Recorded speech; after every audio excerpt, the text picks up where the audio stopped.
I killed another criminal tonight. As usual, I dismembered the body into 9 pieces and dumped them into the ocean. I thought that would make everything disappear, but 2 treasure hunting divers happened to find the black bags. When they opened them and saw the remains, they were terrified.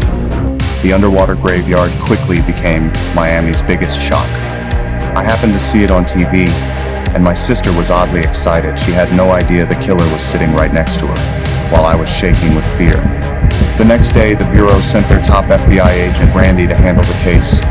At the briefing, he said, "There's no such thing as a perfect crime. Anyone leaves a trace." And I knew he'd be hard to beat.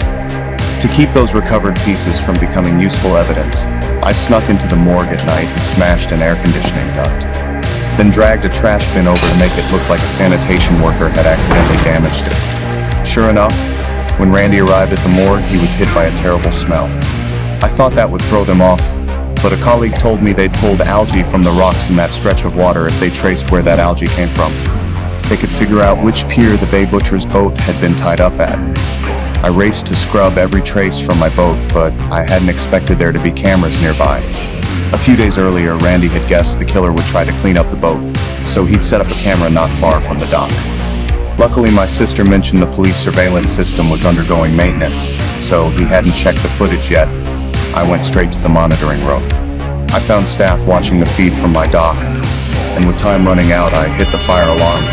When everyone evacuated, I stayed toward the back and slipped into the monitor room, where I deleted the footage.